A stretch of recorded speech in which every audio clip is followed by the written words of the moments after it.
yesterday's papers? Who wants yesterday's girl? Who wants yesterday's... Well, hello. Welcome to the latest edition of Looped In Live, presented by Methuen Family Health Center. My name is Tim Wood. I am the editor, owner of Loop Weekly, and Over Medium Media, the quote-unquote parent company. The umbrella company. The umbrella, yes. Lou, I agree with you. How are you today? All right. How you doing today? Very good, very good. Hope all of you are well out there. My glasses are still tinted from the sunlight. My transitions will hopefully change. I am not wearing sunglasses inside. I like those? I have the transition. Yeah, I love them. Yeah, it's great. Do they clear completely? Yeah, they do. Okay. They do. You'll see. Yeah. But yeah, it's the trend. I highly recommend the transitions lenses to anybody. I don't have to constantly be taking off the glasses, putting on prescription sunglasses. So it's a good thing. So I am back. I am very happy to be back. Migraines. Yeah. Yeah. Migraines suck. I've had them for 20. Short story. I had an injury when I was 18. I got hit upside the head with a baseball bat in a Yikes. friendly situation by one of my best friends, actually, while we were playing sports. Mm-hmm. And completely tore up my right side of my face. I still have a metal plate right here and Wow. right here. Really? Yeah. The plastic surgeon did an amazing job. Like it's always looked like a wrinkle right underneath my eye.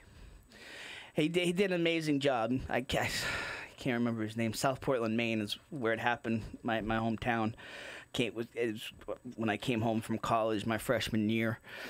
So if I got hit about a centimeter higher, I would have been dead. Yeah. Or he said even a thousandth of a centimeter. It was that if I got hit that much higher on my temple, I would have been dead. So I've had migraines, pretty drastic migraines for most of my life. My entire adult life.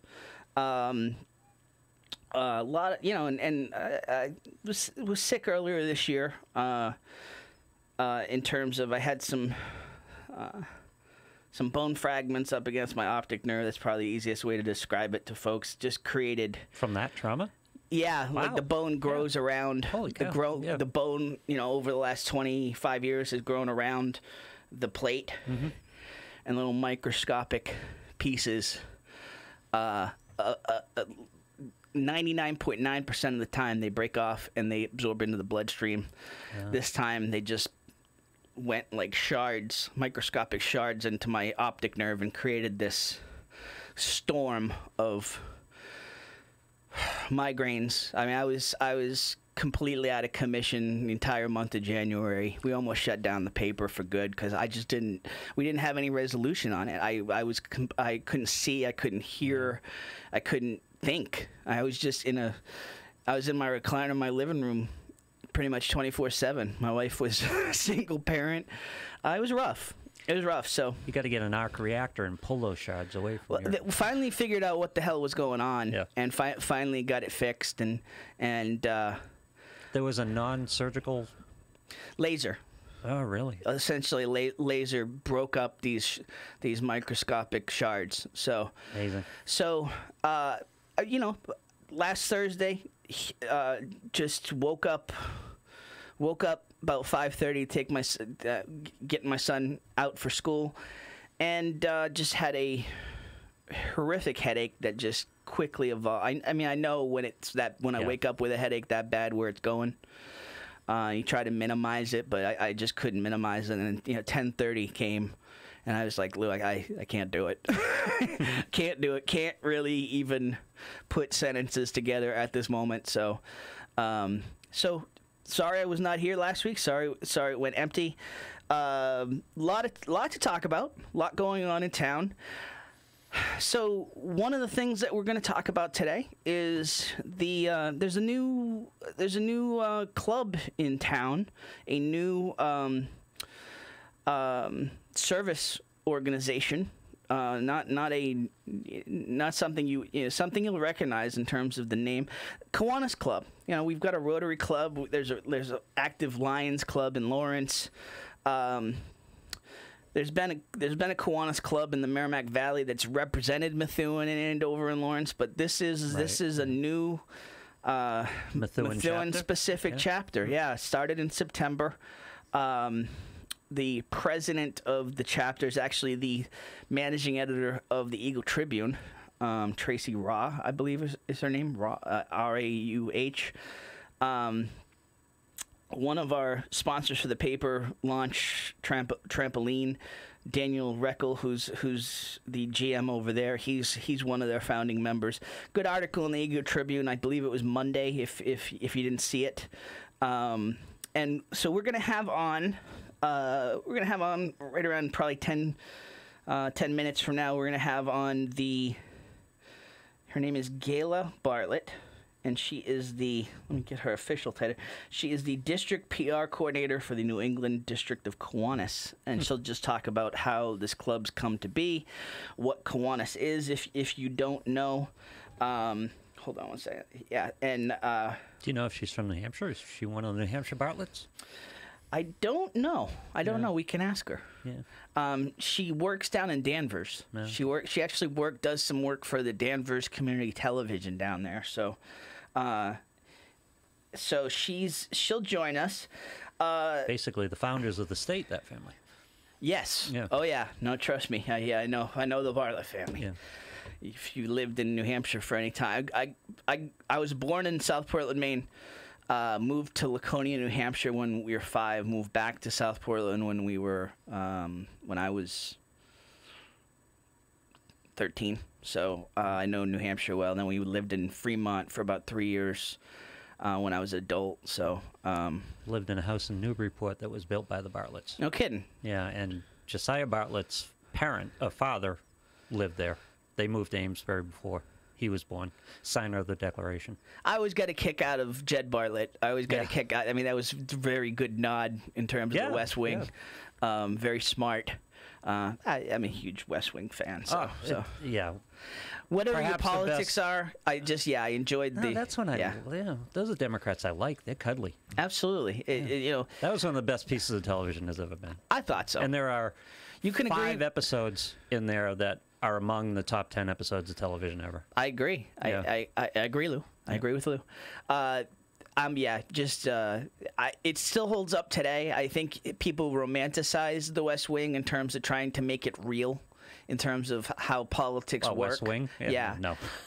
That's not how politics works, but it's how we all wish it would work. So, 978-659-0072 is the number to call. Gonna have a lot of time to talk to you today. Like I said, we will call Gayla after our first break here. Get her on the line. Talk about the Kiwanis and how you can join. It's a chapter that's just getting off the ground and a great thing for the community. So, speaking. So I heard you gave yourself a B- on your. Youth basketball draft last night? Yeah, I had getting text updates from Bill. Yep. So I was not on Ranger Nation Radio last night because I was at a youth basketball draft for my 3rd and 4th grade team. I'm coaching this year, 3rd and 4th grade boys in the Methuen Youth Basketball Association. My first time coaching basketball in Methuen. Thank you, Lori. Good to be back. Good to have you on the line here. So yeah, it was interesting. It was like a fantasy football draft with 9 and 10-year-olds, and it was we had evaluations last week. That's why we had to back the show up an hour. Thank you again to you, Lou. Yeah, and everybody, every kid had rankings. Every kid had the 10 coaches, kind of the average of their 1 to 5 rankings. And I would give myself a B- as a newcomer. I think I got some I think I got some steals in the later rounds, which is always what you want to do in the fantasy drafts. But really excited to. Yeah, Brian, I hear you. It was a fun experience, and I think with all of the negativity that goes on around youth athletics in terms of the parents and just the culture nowadays, you need folks like the folks that are running MYBA, the folks that volunteer to coach, to really introduce kids to all the good that youth sports can bring to their lives. And I saw that in spades last night in terms of the folks that are coaching. A lot of good folks coaching. So it should be a fun year. Part of the subject last night on Ranger Nation Radio was how there are things that can be taught in these situations that kids aren't getting anywhere else. Can't get anywhere else. Absolutely. This community and having each other's back up and camaraderie and just the whole team concept. It's just in short supply out here in the real world, and if they don't get it in these types of situations, they're not going to have it. The socialization of it, I mean, and then, there's some hard lessons in terms of chain of command that are good in terms of sport and respecting authority and working with others. There's so much more than just the athletics part of it. But yeah, got that done. Got home. Toughed out the Red Sox game. I was up till 1:15. We're both sports fans. Yeah. I mean, listen, that was one of the gutsiest plays.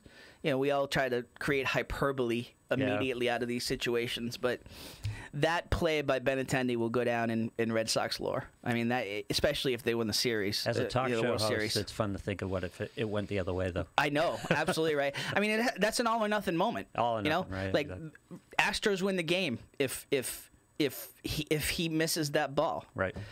What a play! You're sitting there, and again, we've won a bunch since 2003, 2004. I'm still of an age where I still even with all that winning, I still expect those moments to go the other way.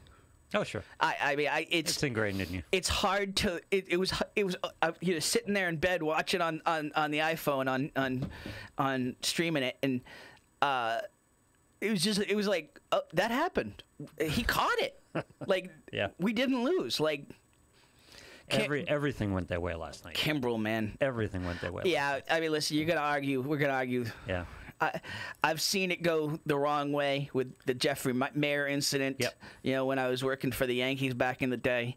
I mean, we got a call. We got the call, and that's going to happen. Sometimes you don't get the call.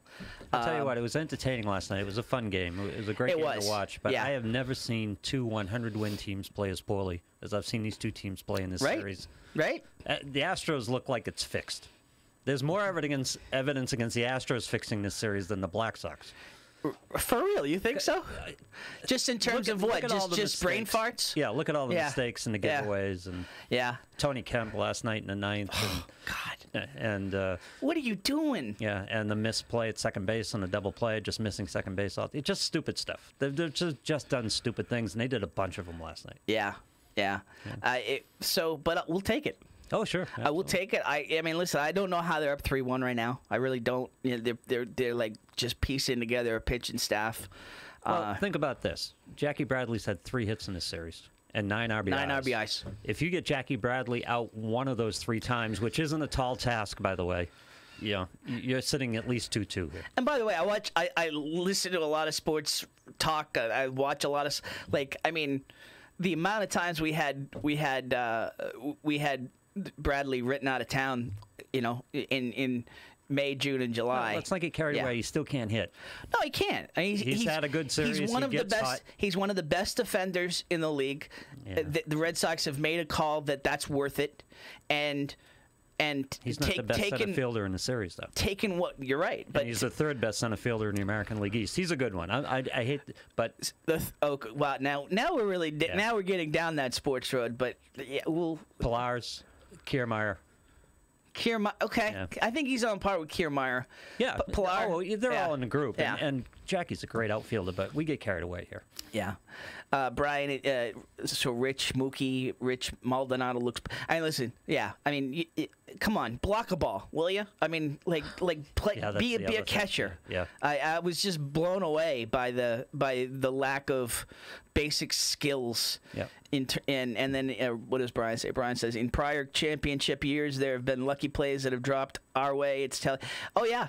Absolutely. Listen, it's going to go one way or the other. You don't win championships without things going your way. I mean, listen, Dave Roberts. Dave Roberts. Think about a millimeter of a second later. Think about that play, though. Everybody in the country knew Dave Roberts was going to steal that base. I know, and he still got it off.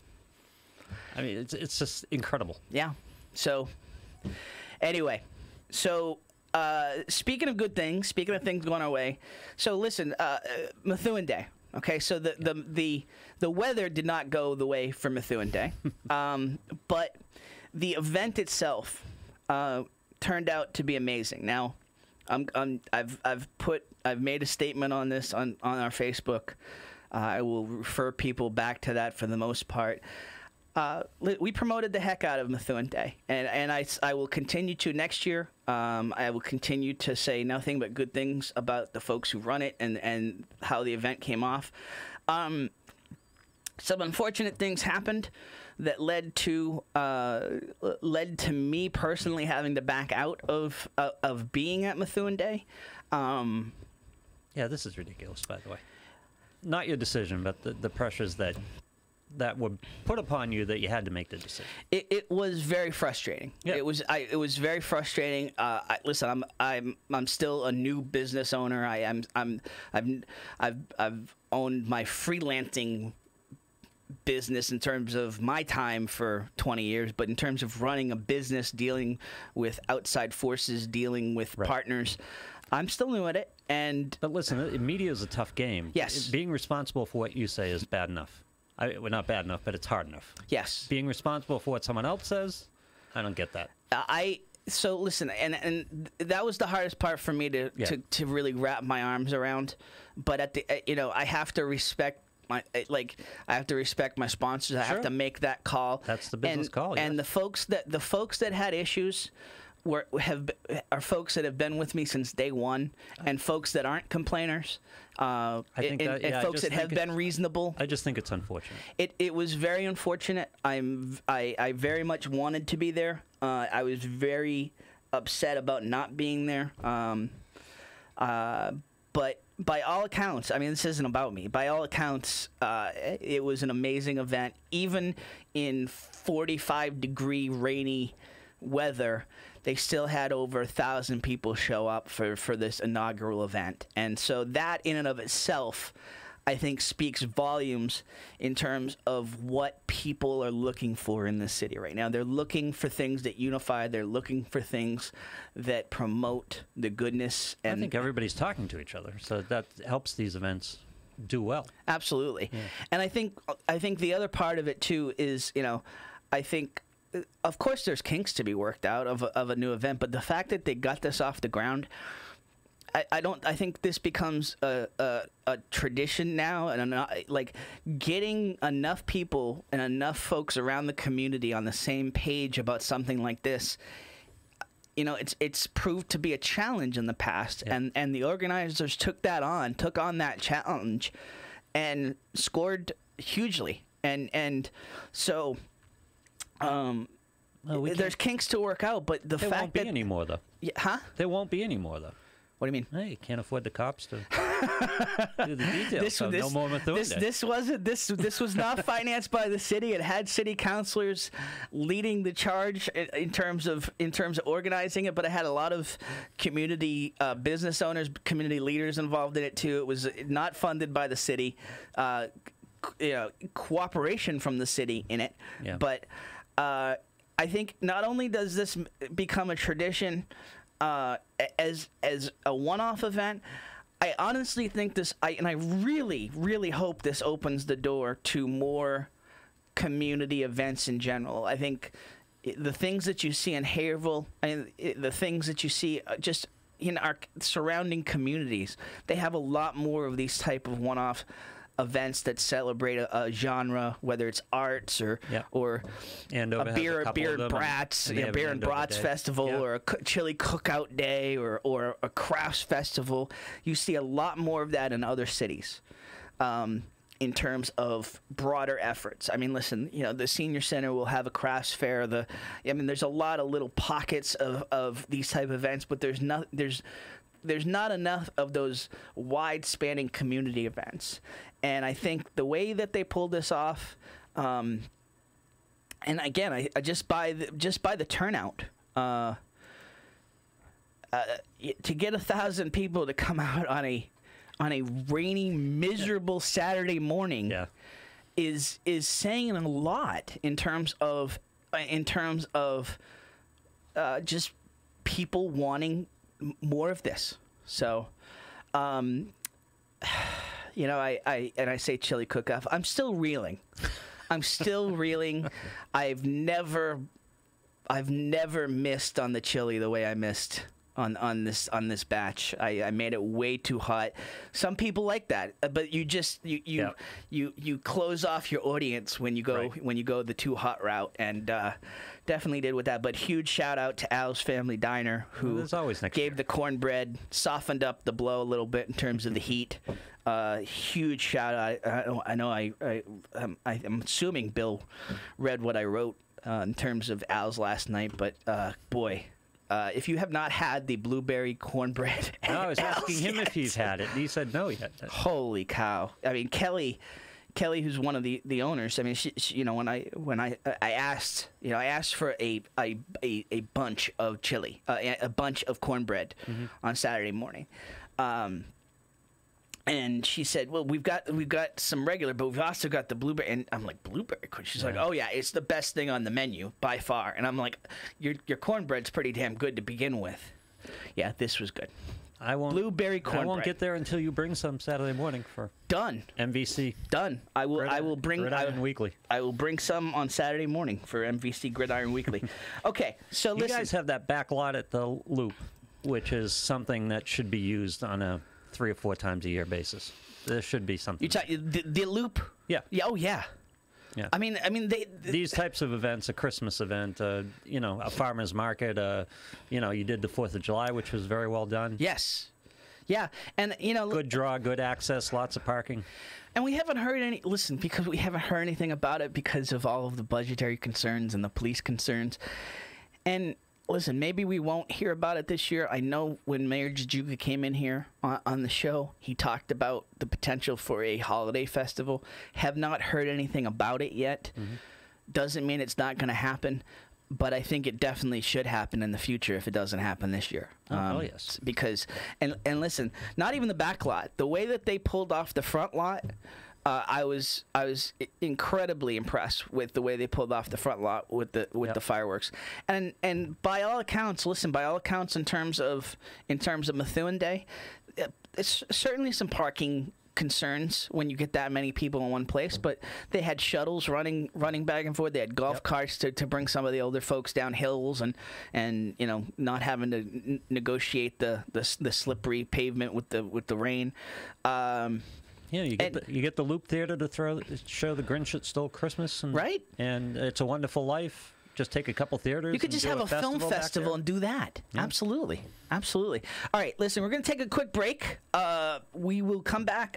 We'll get Gayla on the line, and listen, we'll talk to you. We will talk to you. Like I said, 978-659-0072. Get active in the comments as well. We will be right back right after this on Looped In Live, presented by Methuen Family Health Center.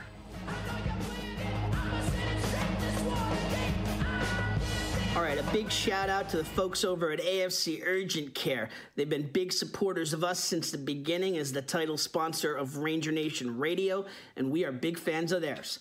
AFC Urgent Care, the right care right now. You'll never need an appointment. Got that persistent cough and cold, that cut that needs a few stitches, or need a sports physical and don't want to wait weeks to get into your primary doctor? AFC's streamlined approach helps you be seen quickly and feel better fast. In Methuen, in the Merrimack Street Medical Professionals Building, 380R Merrimack Street. In North Andover as well, in the Burton Grill Plaza. 8 to 8 Monday to Friday, 8 to 5 Saturday and Sunday. Go to afcurgentcare.com for more details.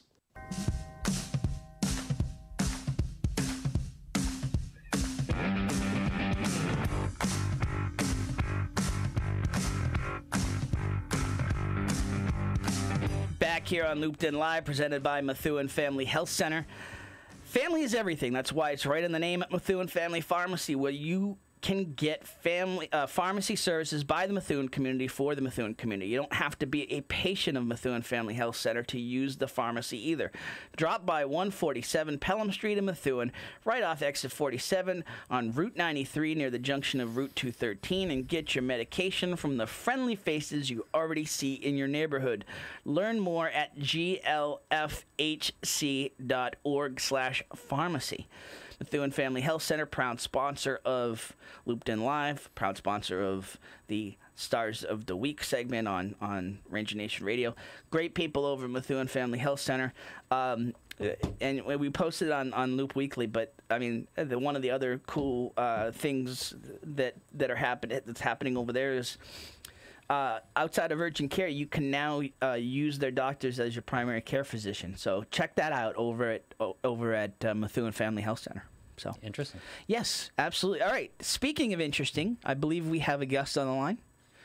Gayla, are you there? I am. How are you? Good morning. Tim Wood here at Looped In Live. Huge thank you for coming on the show today. Sorry for a little. It's always a little later than we say. So appreciate your patience. You are the district PR coordinator for the New England. Now, that wasn't autocorrect on the text, huh? No, New England and Bermuda. That's quite a territory you got there. Yes, so we have all of New England and we have Bermuda. So the way we get our Bermuda visit in with the governor is we take a cruise in May and we leave from Boston and go visit our wonderful Kiwanians in Bermuda. Hello. I mean, listen, do good for the community and get on the cruise in May. I mean, hello. Come on. Exactly. Right? So for those uninformed, please tell us just what Kiwanis Club is. Sure. So Kiwanis is an international service organization, and we also have, obviously locally, we have about 150, probably right now over 150 different clubs in the New England and Bermuda district. So we are a service organization, and our main focus is serving the children in our communities. So we do fundraising efforts, community service projects that gear towards children. So we do bike safety rodeos where we give out free helmets. We do car seat safety checks. We raise monies for scholarships. We do all different kinds of great events in our communities to support not only the children but other organizations in our communities that need help as well.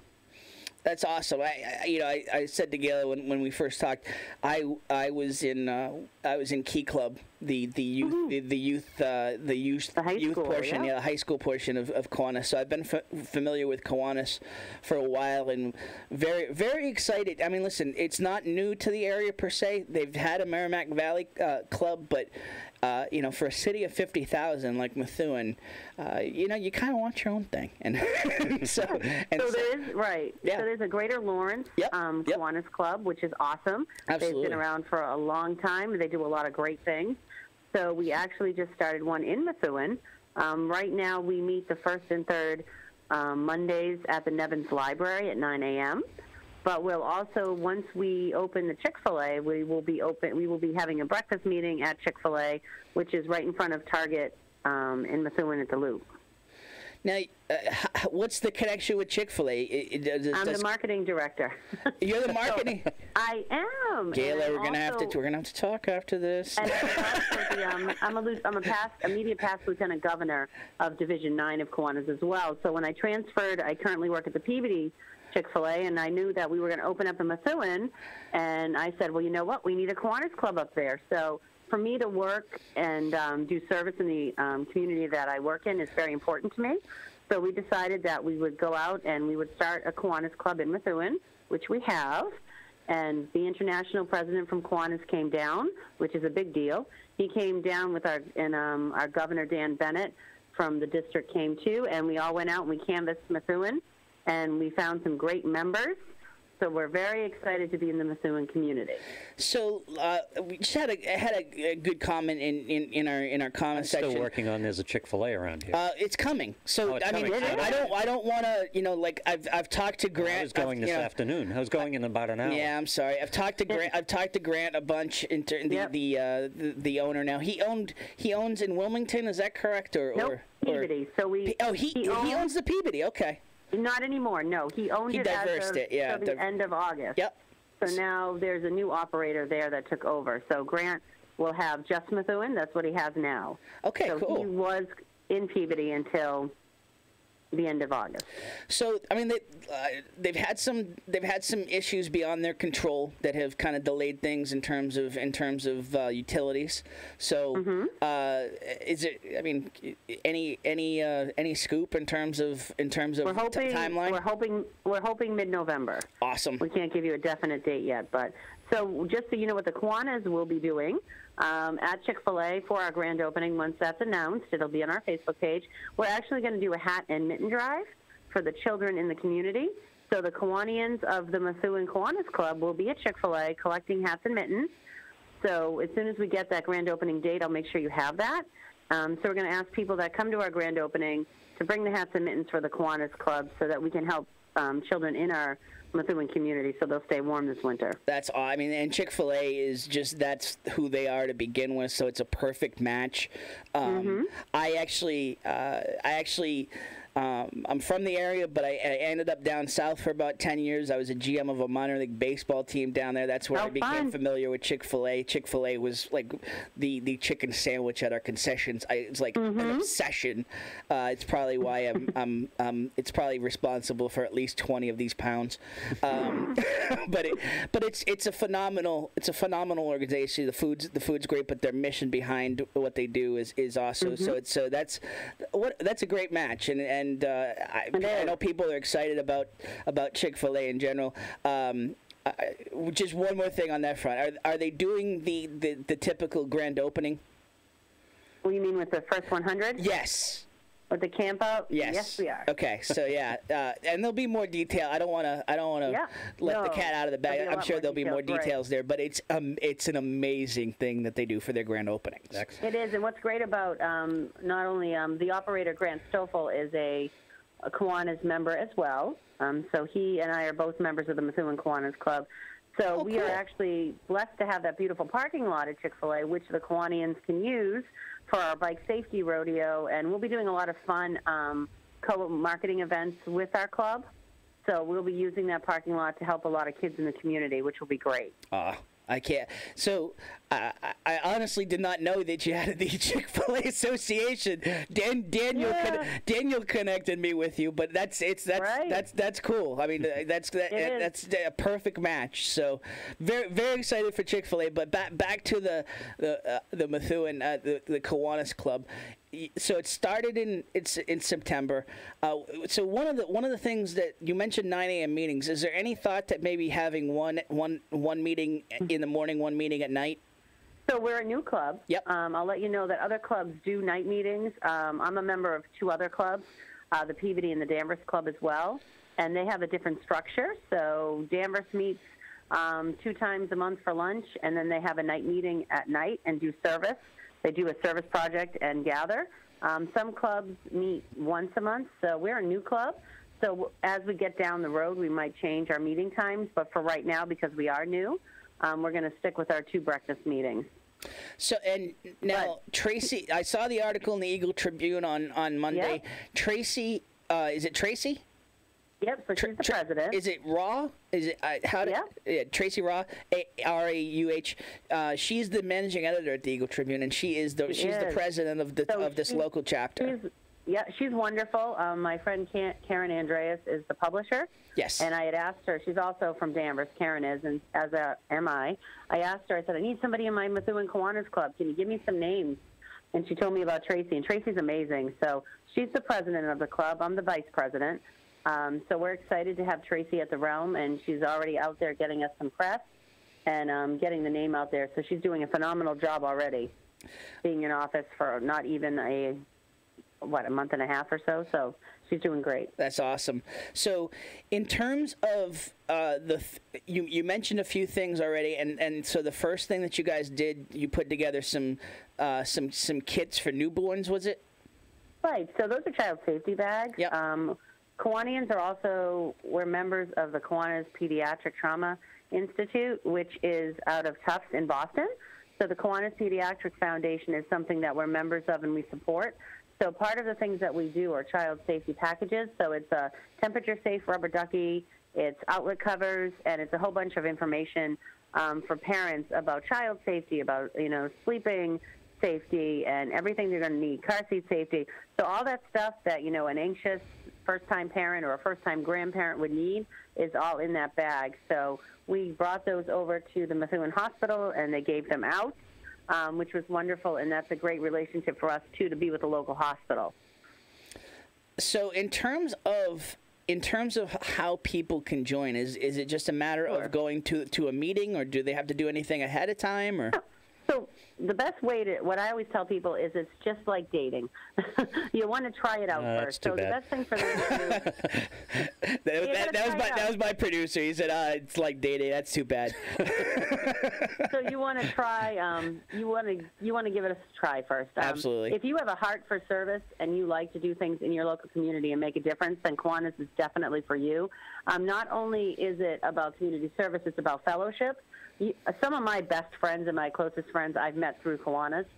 It's a family. So it's an extended family. I have friends that are in Vermont, all over. New Hampshire, we get together 4 times a year for our training conferences. So it's a great way to get involved in your community, but also get involved in a greater organization that reaches out through different states and obviously international. So it's a great organization to be a part of. We can definitely come to one of our meetings, check us out, see what we're about. There are some people that can't come to the morning meetings but come to the service projects, and that's okay too. We always need more hands on service. So if it's somebody that just wants to come and help out at a bike rodeo or help out at a car seat safety check, that's great too. When is the next meeting? So our next meeting, we just had our first and our third. So the next one will be the first Monday in November. Which would be, I'm looking at the calendar. Yes. So that's November 5th. 5th, yes. At 9 o'clock at Nevins Library. Excellent. So in terms of getting more information, a couple folks asked if there's a Facebook page yet, or how do folks get more information? We're working on the Facebook page, but the best way to learn more about what Kiwanis does in our district is to go to newenglandkiwanis.org, and it's New England, and then Kiwanis is KIWANIS.org. And that tells you all about everything that we do in our district. We also have a district Facebook page as well, where you'll see some wonderful pictures of Methuen in there. It gives you a great overview of different clubs, what we do for service, and how you can learn more about us. And I think it's important in a city like Methuen. Methuen, you have a ton of volunteer organizations, a ton of service organizations, but it being such an old city, a lot of these clubs, it almost feels like they've been established for so long. It almost, I won't say it feels cliquey, but it's like, it almost feels like it's tough. It's kind of tough to get into them. So like to have the Kiwanis starting up here, to have something that's just starting out that folks can get kind of in on the ground floor with. Absolutely. I think it's so exciting and. I saw this. I was so excited. So you're going to join? Yeah, I am absolutely. Awesome. I will be at that November 5th meeting, and wonderful. Yeah, it's and I think you picked a good city here in terms of terms of plans it's a great and routes. community. Yeah, absolutely. So we're very excited. tell me a little bit, just personally, Gail, how long, like, what made you get involved in Kiwanis? Sure. We had a gentleman that was a selectman in town. He still is. Dan Bennett asked me when I was working, and, you got to join Kiwanis. You got to come to a meeting. I'm like, oh, my goodness. Okay. I have a small child. I'm like, I don't have time. He's like, no, just come. So I came. I went. It took about 3 meetings till I got it. And I'm like, okay, this is what they do. And after that, I just loved it. So I was on the board for our Danvers Kiwanis Club within a year. And then I became president of the organization. After that, I took a year, and then I became a lieutenant governor, which is for 2 years, which is when you're in charge of 9 different clubs in a division. And I became PR coordinator for all 150 clubs about 3 years ago. So once you're involved in Kiwanis and you love it and you understand our mission and how many people we help, it's almost like a Kool-Aid. Once you drink the Kool-Aid, you are there. So I love Kiwanis, and I don't know where I would be without Kiwanis. My daughter, I take her to all my events. She's been in Kiwanis since she was in kindergarten. So it's just such a great organization and such a great service aspect that we need in our world. And I think more people did service, we'd definitely be in a better place. Yeah, I mean, to give a little bit of yourself and of your time and kind of be a little unselfish for even an hour in a week. It goes so far, and huge applause to you for the efforts that you've put in. And it's funny, like folks have said to me, well, the president's from the Eagle Tribune. First of all, I love the Eagle Tribune. They've been hugely supportive of what we do, and we'll have our little spats on stories from time to time. But this goes way beyond that, and same thing on a Lions sort of perspective, or Exchange Club or Kiwanis. There's no rivalry there, folks. It's we're all doing good things, and this is just exactly a friendly rivalry. It's kind of a rivalry in terms of I think a rivalry in terms of doing good is, I think everybody wins there. So but they're all wonderful clubs. All the organizations that out there are doing service are just phenomenal, and the members of Rotary and your Exchange Club and your Lions Club are tremendous people too, and Kiwanis, and you'll notice that 9 out of 10 times the people that are in these service clubs are leaders in their community too. Absolutely. So they're people that are out there doing good, and they may fly under the radar, but once they're in a service organization, you definitely know who they are.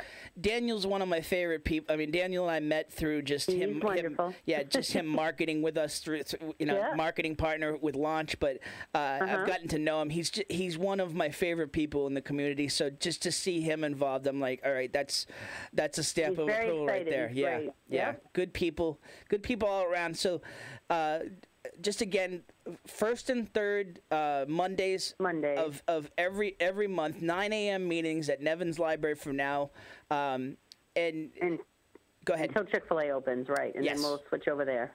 And just one more time, if you want more information beyond what you're hearing or seeing or reading, where do they go, Gail?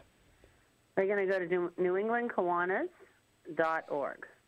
Awesome. And listen, I would also direct you towards Tracy or Daniel. Those are two people that you'll see a lot in the community that will tell you all about it. But just the folks that you've gotten involved already, off to a great start, and we're gonna have fun. Yeah, very very exciting, and very very happy to have you in town, and just another way for folks to get anything So. Absolutely. Huge thank you for coming on. Before I let you go, did we anything that we missed that you want to get out there? So I think one other thing, just real quick, is when we talk about PR for Kiwanis, we like to let everybody know that we are everywhere, and you will see us a lot. We also work with the public access stations too. I know we're going to be working with the Methuen public access station. I work at the Danvers Community I was going to say, you work at Danvers, too. Yep.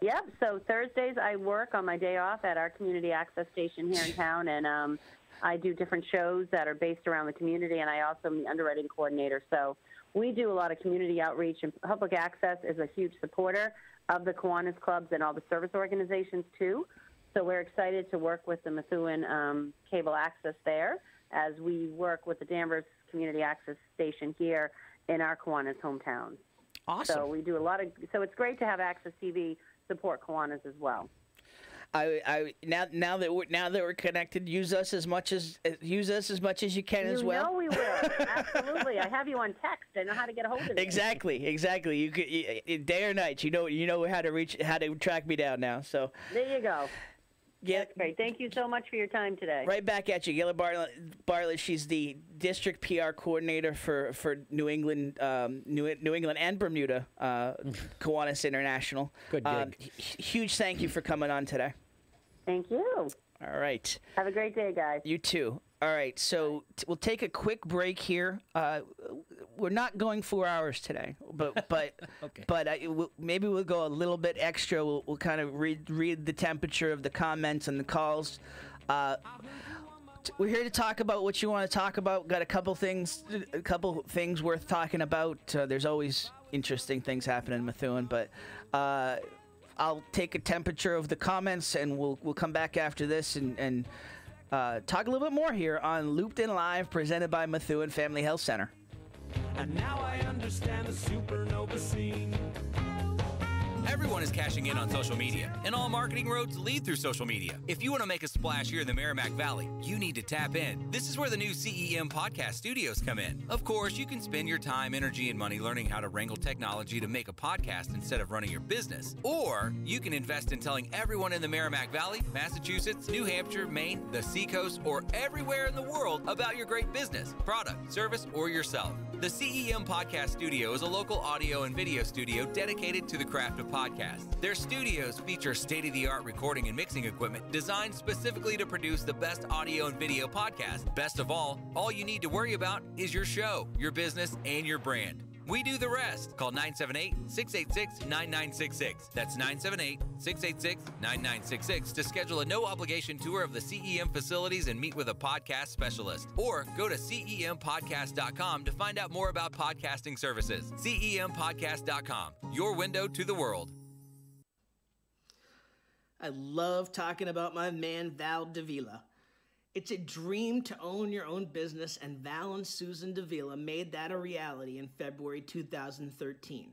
They started with just 2 insurance carriers, but now Right in Place Insurance for Progressive, Safeco, Pilgrim, Plymouth Rock, and Mapfre, just to name a few. Need auto insurance, renters, commercial, or home? Davila and DeFusco prides itself in having lifelong roots in the Merrimack Valley. Put their experience to work for you. Visit them at 225 Broadway or call 978-241-7950 for a free quote, or visit them online at daviladefusco.com. Back on Looped In Live, presented by Methuen Family Health Center. Hey, want to tell you about a great event coming up. You have to get your tickets for an amazing fundraiser for the Methuen Ranger Marching Band. December 1st, 8 p.m., Arthur Nicholson Auditorium at Methuen High School. The Edwards twins are returning to Methuen. Now, listen, I saw this show last year. They build themselves as two brothers, 1,000 stars. And it's amazing what they pull off with the quick changes and the voices.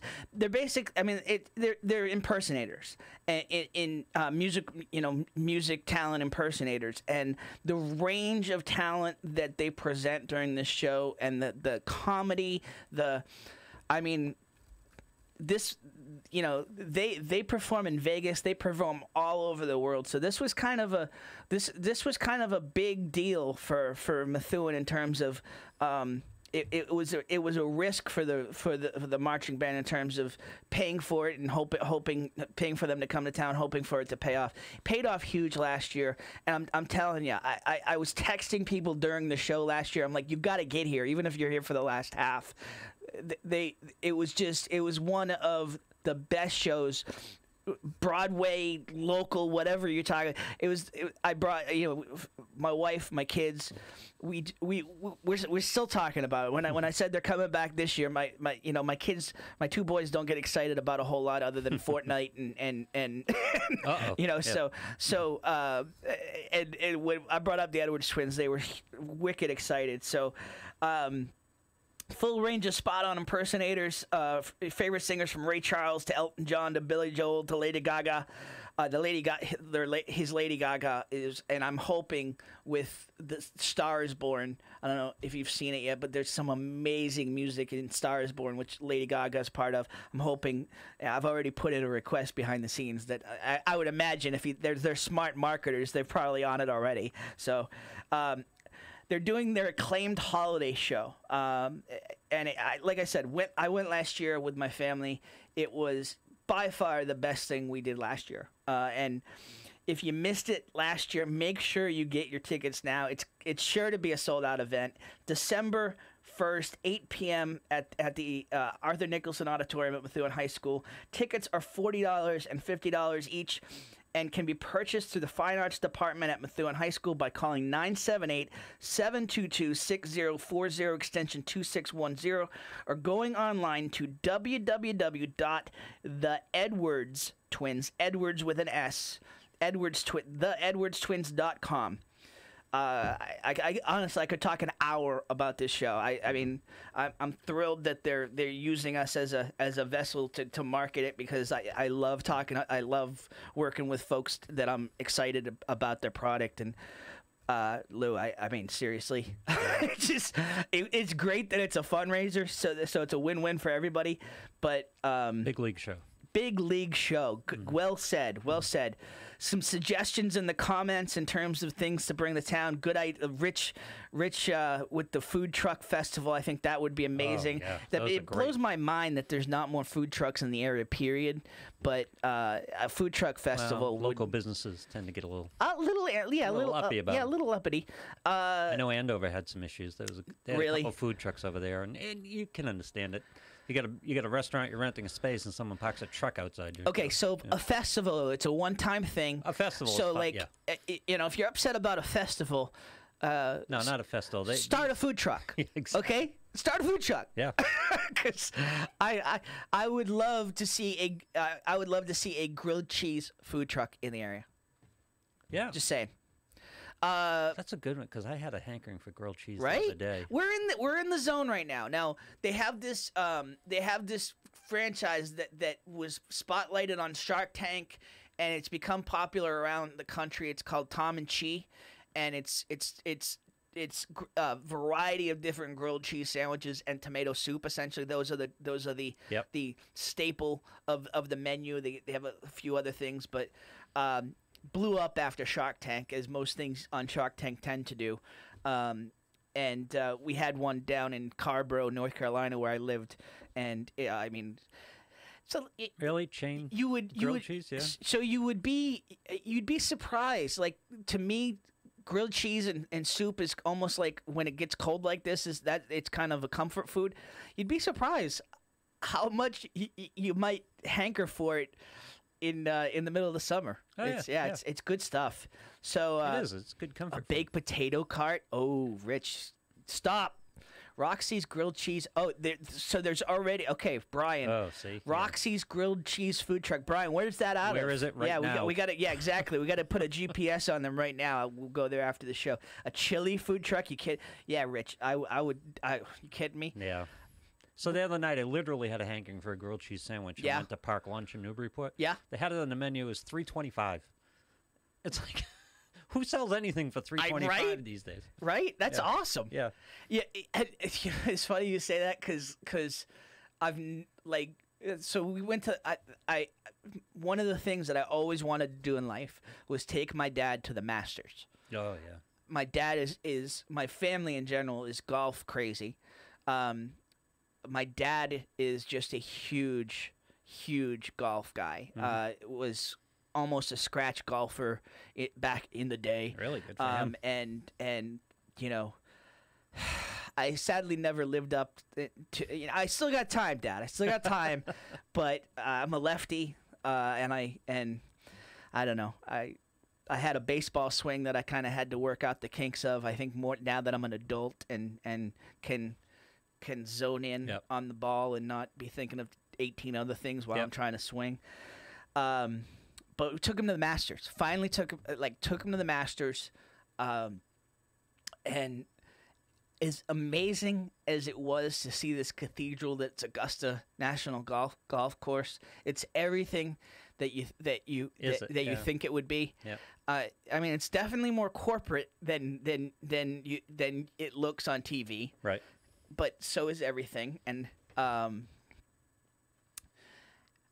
one of the biggest surprises was just the concessions. They make so much money everywhere else that the concessions are like 1970s prices. You could get really? Their signature is like a pimento cheese sandwich. And it was like $2, and it was like this cream huge cheese and olives? Yeah, this huge sandwich, pimento cheese sandwich. It was crazy. I mean, so yeah, when do you get something for $3.25 anymore? Where is that again? Park Lunch. Park Lunch in Newburyport. All right. To keep that on the foodie list.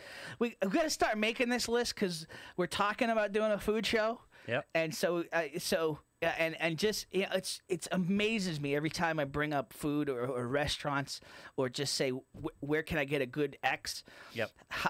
The comments explode. I mean, everybody's got an opinion on the best French fries, the best chili, the best X. Whatever Plus food it is. You need a couple of them. Like for example, chowder. For example, you can get a good bowl of chowder for $15 at some restaurants. Sure. But you want a good bowl of chowder at $5 or $7 or stuff. You want at different price points too. Absolutely. Yeah.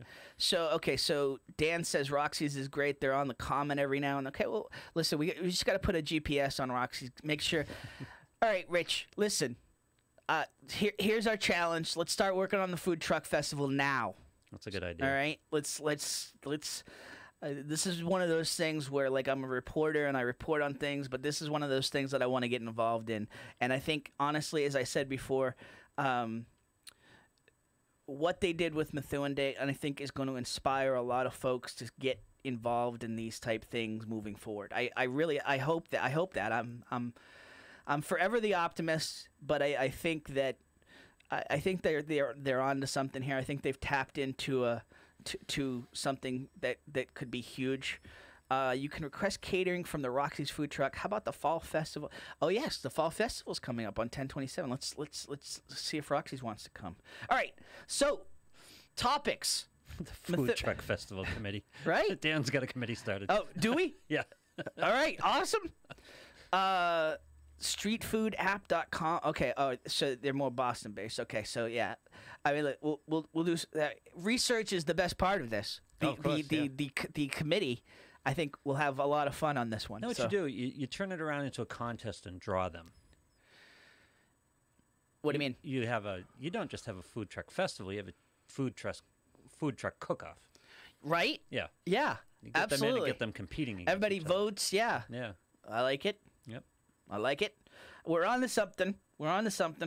Dan, done deal. Food Truck Festival Committee. Rich, you and me. Let's make it happen. Brian, you're welcome as well. So. I don't do committees, so. No. No. No. It's funny you say that. Yeah. I think anytime we're talking about food here, I think anytime you get too many cooks in the kitchen, it can be nicely done. Yeah, it can be a little tricky. No, committees are fine if you can operate in a committee. And again, committee atmosphere, that's good. Again, I hate coming back to this, but I think just look at what Methuen Day and the different parts of the community that they brought into it. I think that in and of itself was a blueprint for the future in terms of how to bring different groups, different parts of the community into it. Listen. I haven't been here as long as some people, and it's a compliment to me. Some people think I've been here for 20 years, 25 years. I'm not a townie. I'm a townie. I won't say I'm a townie wannabe. I just like Methuen. I say this to everybody, and I'm not being hokey. Methuen is the hometown I've always been searching for my entire adult life. You can adopt the hometown. Yeah, I think you can. I think you can, and it's just the people here, the mood, and listen, we got our ups and downs. We got a lot of things that can pull us in a negative direction now, and I'm not immune to it, folks. Okay, I mean, listen, you start having these conversations, you start getting pulled into Facebook too much. Facebook, social media can be used for good. It can be used for evil. When you get pulled into the evil side too much, it's important that we have conversations, and I'm sticking to that. It's important that everybody's talking. Where social media, the evil part of it starts to unfold is the anonymous folks who think they can just type anything about anybody and just cross lines. We all know there are bars you don't walk into. And Facebook is a bunch of bars. Pick the ones you walk into. Well said. Yeah. Although I don't really know that. I don't know if that's a problem or if it's a good. I almost like walking into the bar I'm not supposed to be in. I guess. But no, it's about the tone of conversation. When it's name calling and personal, just walk away. Yeah. Absolutely. Yeah. If you're having a discussion on a topic and people are sitting there discussing the topic, that's one thing. As soon as it gets to name calling, or you're racist, or you're homophobic, or any of the things that are popular these days, just walk out. Brian, did you have to go there?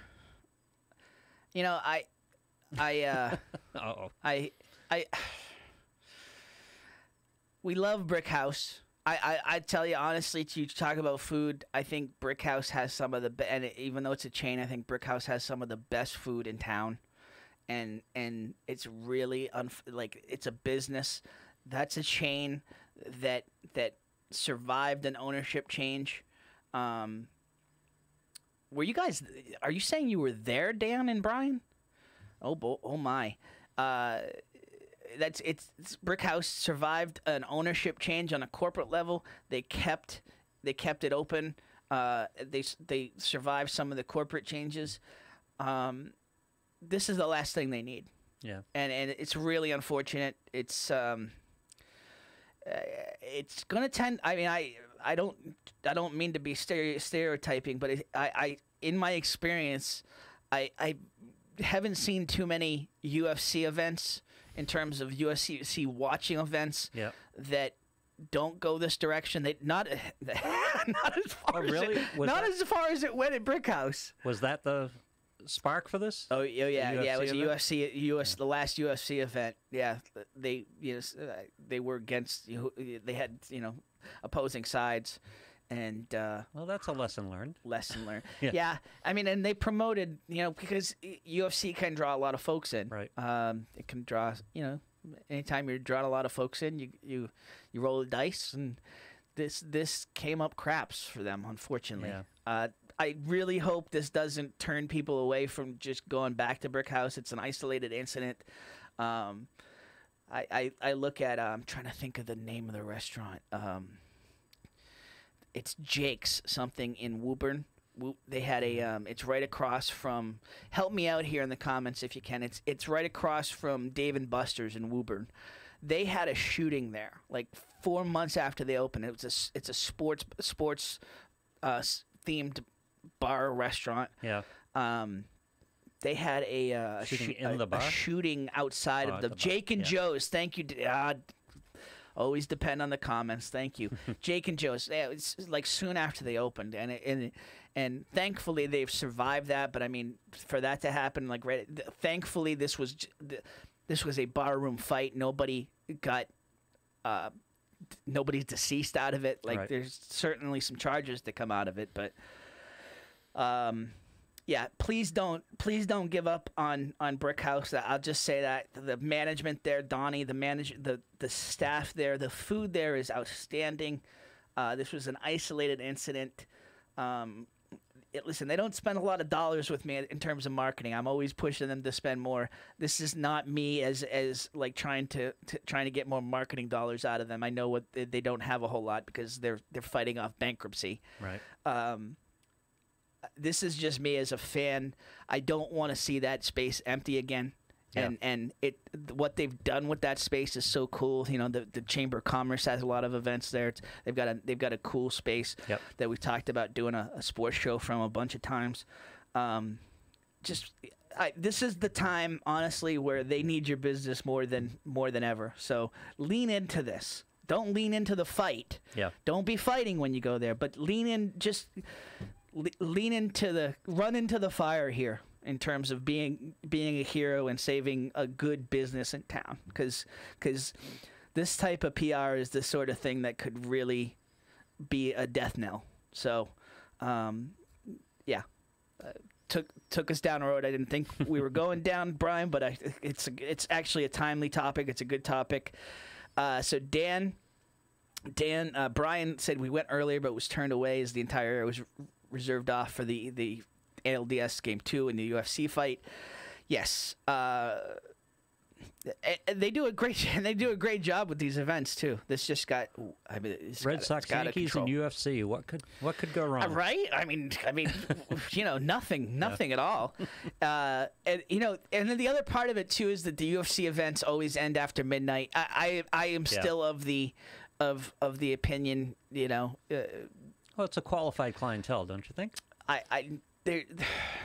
Without being terribly stereotypical. Yes, it's a qualified. So I think nothing good happens after midnight. Right. I think I believe in that to a certain extent. Have had a lot of good things happen after midnight, just in terms of unexpected fun. Not at UFC events. Not at UFC events. Yeah. Correct. Yeah. So, as doing interference and PR for sports teams, it's certainly true. Nothing good happens after midnight. Before Uber, we were Ubers, making sure all these athletes got back and didn't end up in the paper the next morning. Listen, good things happening all over the place. We've been on a good run sports-wise. Celtics won their first game. So in terms, and one other thing that I want to tell you about, among so many things, the Walk for Hope this weekend, I believe it's on the 20th. Luann Santos did a phenomenal article. It was her first article for Loop Weekly, and she wanted to tackle this this family, the Coppolas. They went through the unthinkable. Daughter, sister, committed suicide, and they dealt with their grief, and they have since started a walk and a group to support folks who have been through it, who are facing tough times, and they've started this Walk for Hope to raise funds. They work with the Samaritans of the Merrimack Valley, and the Coppola story is very inspirational, and I can't say enough good things about this family and about check out the article. That's all I'll say. LoopWeekly.com. It's the lead article on LoopWeekly.com. Check out the article. It has a link to the Walk for Hope. There's still time to get in on it. It's I guess Saturday. Today's the 18th? Yes. So it's Saturday, hoping for some good weather. But, mental health, these sort of things, we need to talk about it more. And the more we talk about it, the more we take the stigma off of because so many more people are dealing with this than anybody wants to admit. I think we're getting there as a society, but we're not even I just feel like we're scratching the surface in terms of, and there's been little hiccups in terms of things where you think are going to lead to a broader discussion, like Tony Soprano on The Sopranos, just a man dealing with depression on a large scale mainstream show was it didn't move the needle enough. Nothing seems to move the needle enough. The thing that moves the needle, folks, is just talking about it and not being ashamed of it. Not just everybody deals with tough times. Some people deal with some brain chemistry issues that go much farther than just tough times and get over it. It's a medical condition. You break your leg, you rehab your leg, you tear your ACL, you rehab your ACL. It's the same thing with brain chemistry. It's not a dead end. Bad choice of words. But it's not the end. And these folks have just done an amazing thing in terms of having the courage to talk about it, sharing an unimaginable grief, and the worst thing I could ever imagine in terms of burying your daughter, burying your child. And this is a core factor in the addiction crisis as well. It absolutely is. Mental health and addiction are interlocked. The worst part of it, Lou, for me, is that it tends... The only time we tend to talk about it is when you have a Parkland situation or a shooter situation where they call the guy insane, and we talk about how there's not enough resources, and then we move on to the next story. Right. I hate that. I hate it because it just unknowingly the media just reinforces the stereotypes and the stigmas. And so the work, as you mentioned, in terms of addiction and recovery, the work that the psychological center is doing in terms of their shelters, in terms of their resources, the work that folks like Gorman, why am I forgetting his name? Matthew Gorman?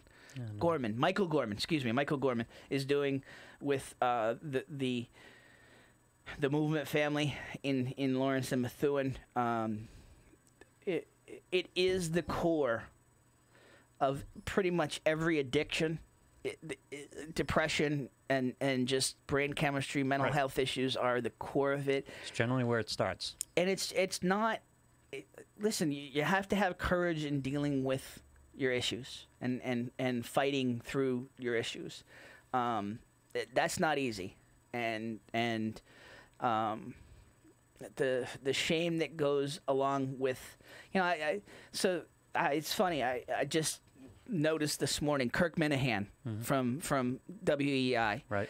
He's been out on leave. He's dealing. He had the courage to talk about his issues, and as is so often the case in the sport, specifically in the sports and the management of sports and just the sports media world, it's one of the most archaic in terms of dealing with mental health. I mean, you have a lot of athletes that are speaking up now and moving the needle a little bit in terms of talking about their struggles, so that it's not as stigmatized.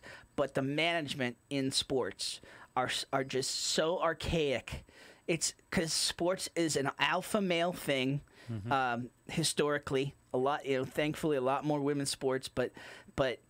And so you still a lot of the old school management still has this mentality like, you're a man. You're a man. You don't deal with stuff like this. Get over it.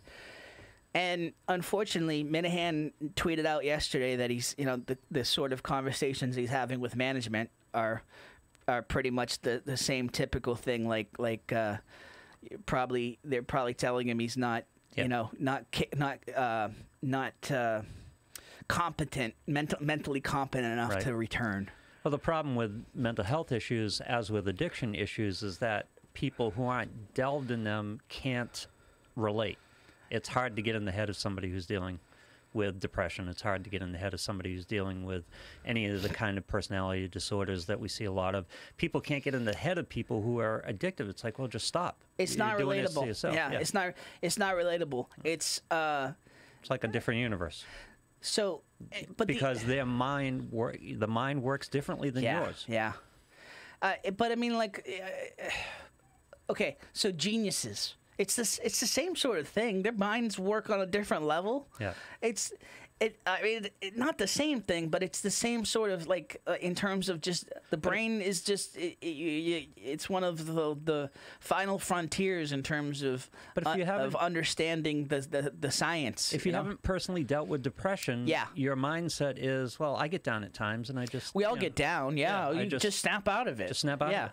Yeah, it's not how it works. No, it's not how it works for the majority of folks who, whether you're diagnosed or you're undiagnosed, having the courage to get past that shame and that stigma, and get some counseling, ask for help. I mean, that's that in and of itself is a huge step, and so.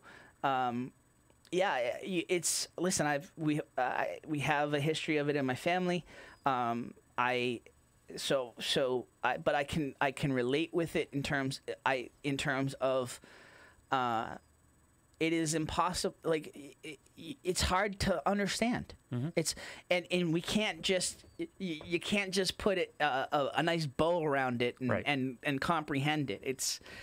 There's so many levels to dealing with depression, mental illness, and I hate that term in terms of mental illness. Right. It's like it's just because there's part of the problem. There's such a stigma, and it's like I don't know. I don't know how to get around it, but other than just reclaiming the words, I guess. That sounds so liberal and cheesy, but it's almost like there's gonna have to be like a Me Too thing around mental health in terms of just folks having the courage, because so here's the other thing, like Methuen, what I was getting at, this is not a new story in terms of whether you're an athlete, whether you're in sports media. This is not a new story in terms of like folks take a leave to deal with it and you never hear from them again. Right. Because it sounds great to support somebody to start with in terms of helping them, but then when it doesn't get better right away, then all of a sudden the narrative turns to mental competency. Yeah, hey, I got a business to run. The reality behind depression, behind mental illness, there are there are millions and millions of functioning people functioning with depression. The medication nowadays, the therapy, the help that's out there, if you have the courage to ask for it. And listen, and I say that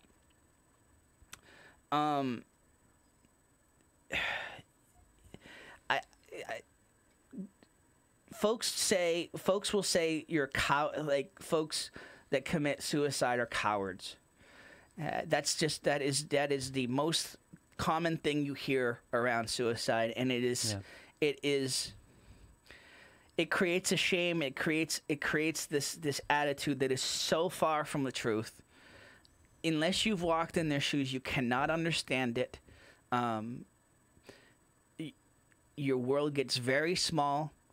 People say don't spend too much time inside your head. Don't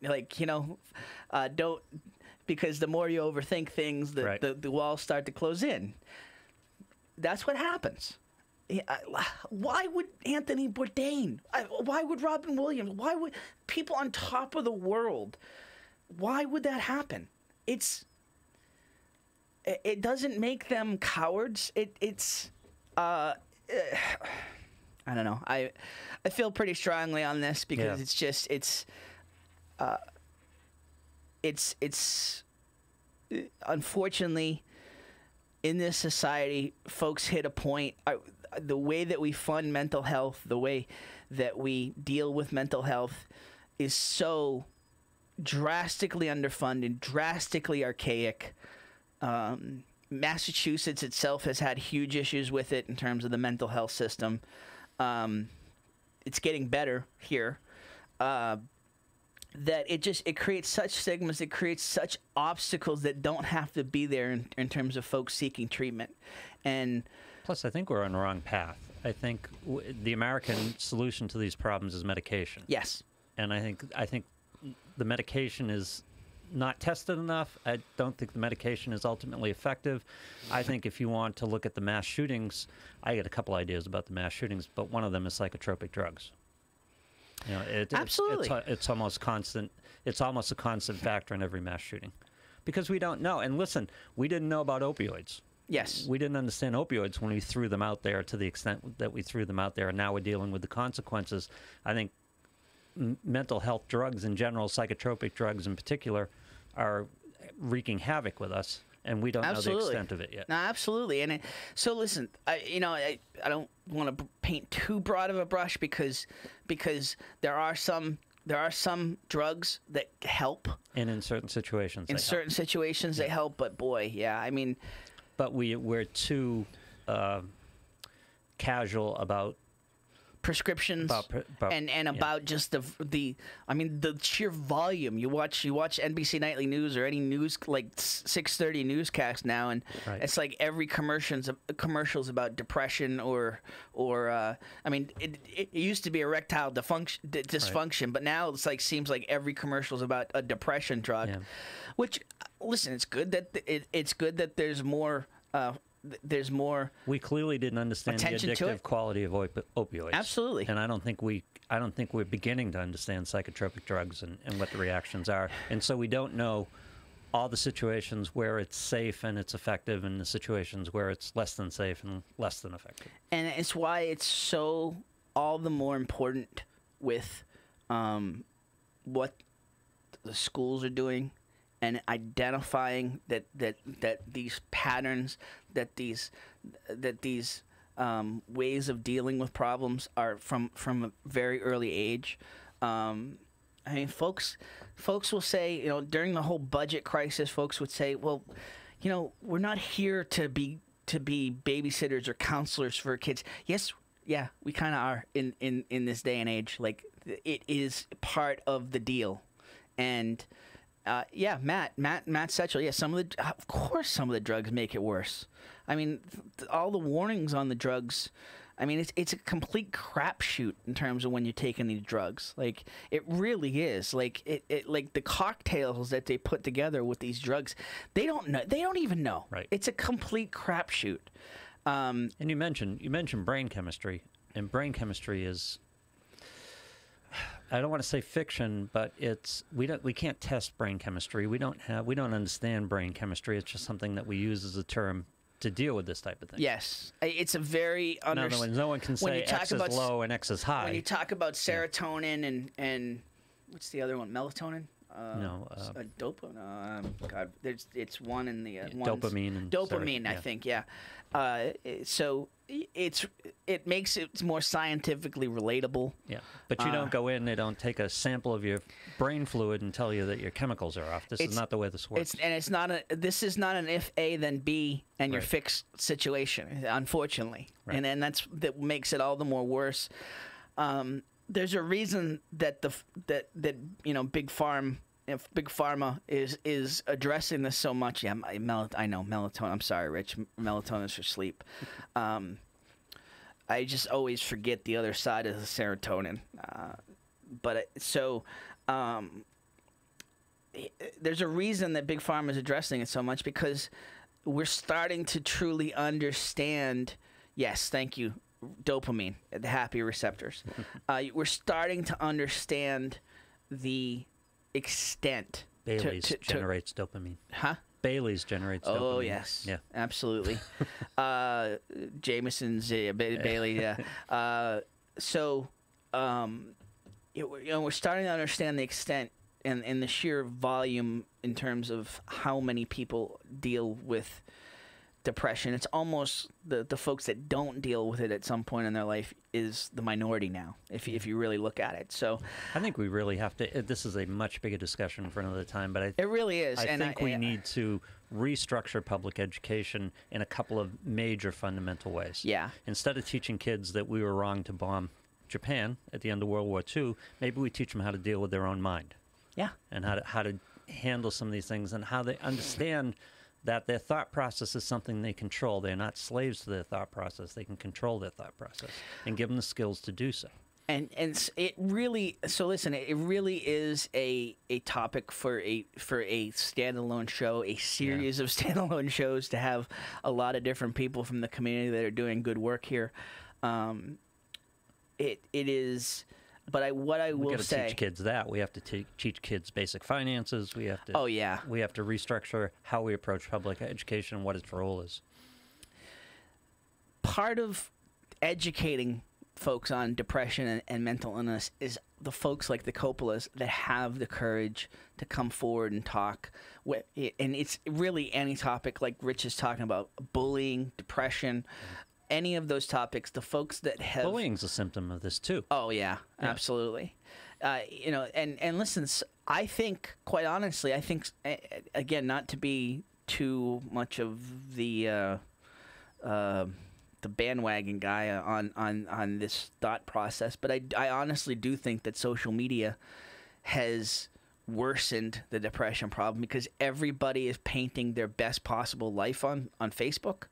I mean, and on Instagram, and you look at this and you're like, geez, this guy just went to Bora Bora, or this guy just got a new job. Congratulate this guy on his new job. I don't have a new job. I suck. Like and this guy's getting a grilled cheese sandwich. His life is great. I mean, the reality. I mean. I don't mean to be too negative, but the reality that's on Facebook, it's not reality, and it's people put forth a different. The majority of folks put forth a different life on Facebook and aren't talking real. So, but that's something that's preying on the weaknesses that are inborn. Yes. The basic problem here, and it's the answer to everything in our society right now, and this is a bigger topic for a bigger time, is the family breakdown. Yeah. And it started with Lyndon Johnson's New Deal, and we started subsidizing the breakups of the families. And what we're seeing right now is the second and third generation of parents raising kids who weren't raised by parents. Yes. No one has a clue how to raise kids. You know people who are good parents. These problems are much less prevalent there because they know how to raise kids. And we have to, I don't know how we get that back. I don't know how we teach parents. But the general quality of parenting overall is not as strong as it was 3 generations ago. No, it is. And listen, the other part of it is we're all on hamster wheels. We're all like the drive to make money, to the taxes, I mean, we're really getting into like a marathon topic here. But I mean the drive to be more is so much. And tell me if I'm just being, these kids today about it. Like, I just feel like I look at my parents and I look at generations before us, and that drive, while we all had ambition, everybody has ambition, the societal messaging wasn't as strong in terms of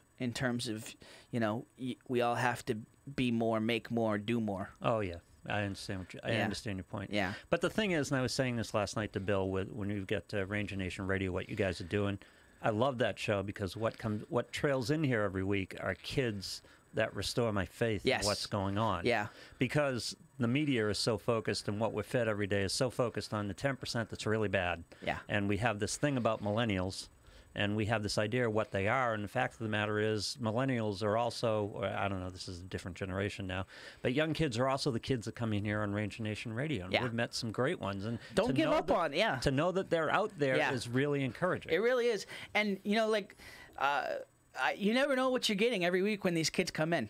That's what I just never know. Like, you just, like, I didn't know Jamie Blaisdell's and Caleb Adami's story in terms of them leaving sports and coming back, fighting through. A lot of times we have the best of the best kids on the show. A lot of times we have the scholar student athletes. And to me, I just, not like anyone's better than anybody, but. That's a story we need to tell so much more, because life is about obstacles and how you deal with them, how you overcome them, how you face them. But the big example last night, and I don't know if you've seen last night's show yet, but we had the 4 captains on from the girls' soccer team, and the theme for the show is leadership, and how these 4 were standing up and being leaders for their teams. And the side story here was Bill bringing his daughter Julia in, specifically to put her in front of these 4 girls. No kidding. Right. To to have her absorb the lessons and see it. And that's just, this is the type of parenting we need. Yeah. It's like, well, see those girls, see what they're doing? That's what you want to emulate. And that doesn't, and so, because that's tricky, because it doesn't mean that you're any less. Like Bill's daughter's amazing, right? But I mean, listen. No, but you could sit there. She's out of, like, my oldest son at a very a very tough age, very I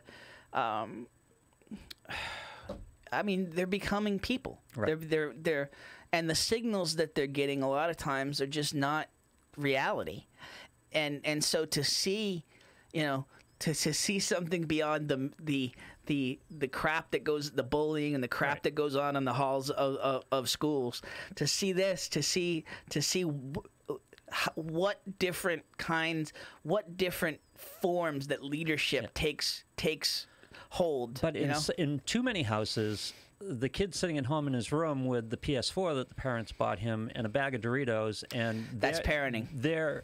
That's what they pass off as parenting. Like, just go occupy yourself for a while. Meanwhile, Bill is ripping his daughter out of the house, which I know isn't easy at that age. Come do this with me. Take this hour. Dragged her down here. Put her in here. And she had a blast, by the way, when I say dragged. I mean, you know what it's like getting a teenage girl out to do something and putting her in front of these kids. It could have been a talk at the dinner table, but he brought her here. And it's a lesson that's going to hit for her. And I hope that's what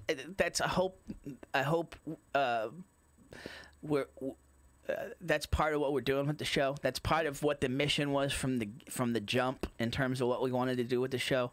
And I mean, listen, even here, folks, I will just tell you, okay, having this migraine last week, going through the stuff that I went through in terms of not being part of Methuen Day, I was very down. I was just, like, questioning, like, what are we doing? And it made me think of, just in terms of what we're doing with this show specifically, and what the mission was when I started it. We want to bring more folks from the community. It doesn't have to be politics talk every single week and focusing on the negatives and how things suck. The mission here from the get-go was to focus on the good. Listen, we have to talk, but it's to focus on the good, but you also have to talk about issues. Okay, too much of anything. I think everything in moderation. I think, but I do think that, just as a function of what has happened in our community, we've gotten too far off in terms of talking about politics and every single week. So I want to bring more folks like Galen on the show. I want to bring more folks that are doing good things in the community. Listen, it's not going to create controversy. It might not be the most scintillating talk radio of our time. There are alternatives. I'll just say that. I am who I am. Our mission is what it is, and I love talk. My favorite, and I don't want to get all sappy on you, Lou, but one of my favorite parts of this was not what I intended in terms of starting this show. I know Lou. I knew Lou. I knew that he's just an incredible talent, but I did not envision this back and forth between Lou and I as much on this show. And folks all the time will say to me, well, Lou's a bigger star than you. I'm like, well, yeah, he is. He's been in the community and he's, but I mean, like, I listen, everybody has an ego, but like as long as we're creating something that's entertaining and informative, I don't care how we get there. Like I just, I think so.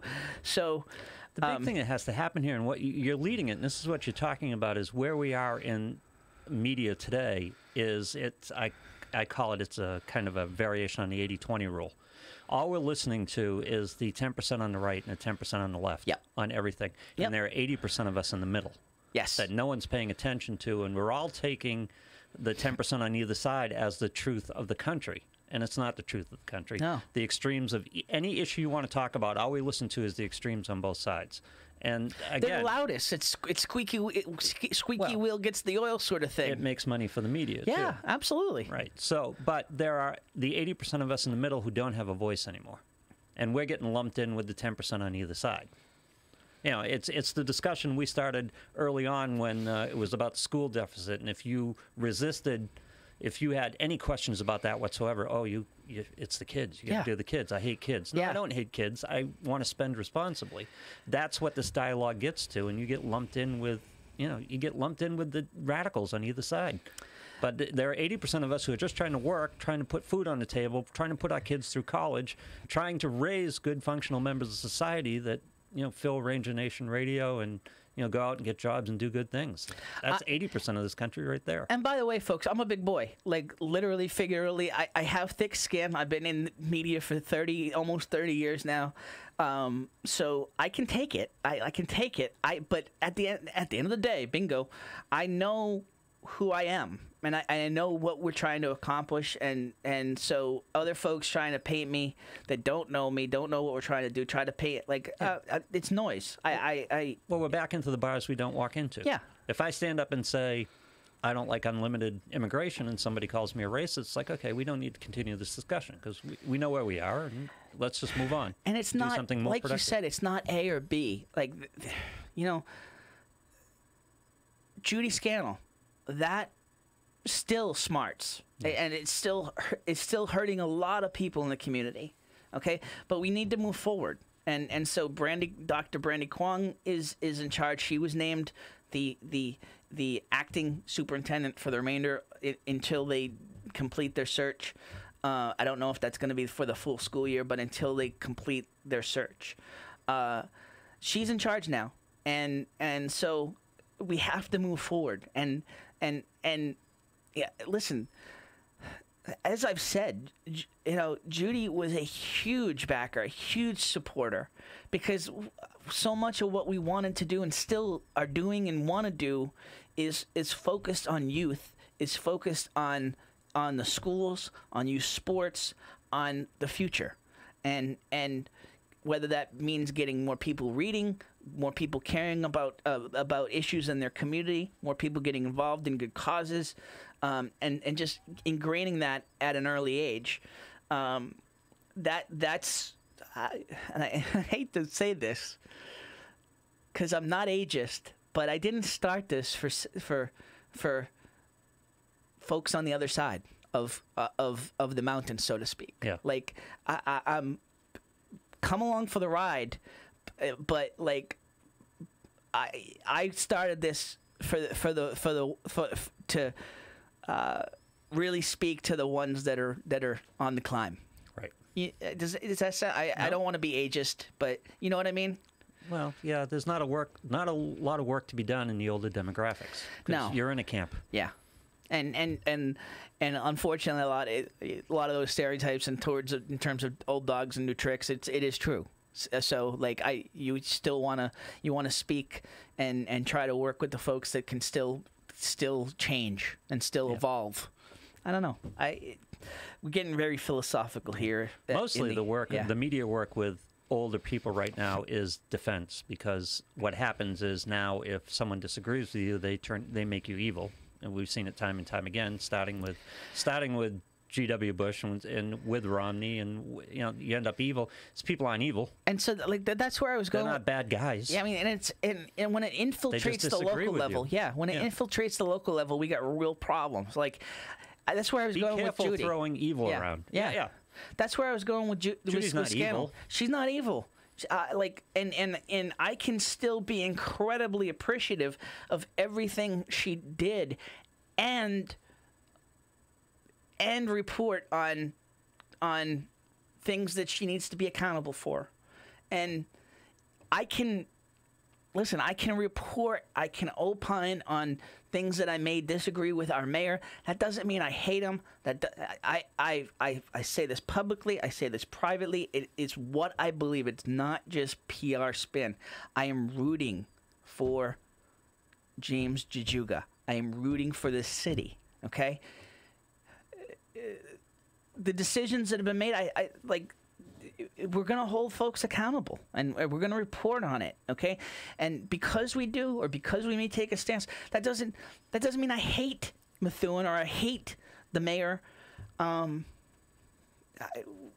the limit to that is when they get personal. Yes. And then, yes, as my coach and mentor Bill Belichick would say, do business as business is being done. Explain.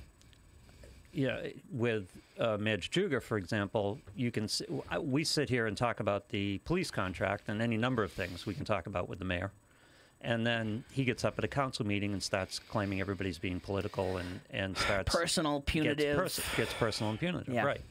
Which I'm happy to engage. I'm Sicilian, but that's not my default. We're not immune to it. Yeah, I mean, like everybody feels that at times. Yep. I'm sorry, I cut you off. No, it's just the point. There's a line. You can have a discussion at a certain level. Once it becomes personal and punitive, to use your term, then it becomes personal and punitive. Let's go. Bully politics. Yeah. That's another bingo term, Rich, and that's been said many times. If I'm deplorable, I'm deplorable. Let's have at it. One of my favorite things. I host trivia on Tuesday nights at Pika's. Quick plug. It's my show. I'm going to plug whatever I want. I'm sorry. Peak, and by the way, we're going to start giving clues we're going to start giving clues to one of the answers on the next week's trivia. We'll start that next week. Cool. No trivia we didn't do trivia this week just because of the Red Sox and the Celtics on Tuesday. We can't compete with that, so we took the week off. Depending on this ride that the Red Sox are on, I will just follow my Facebook. At Loop Weekly at Tim Wood, and I will let you know in terms of if we're on for trivia this week. But we did that the first game during the ALDS, and it's like, come on, know the deal. Like you're not going to get people to come out when the Red Sox are playing the Yankees.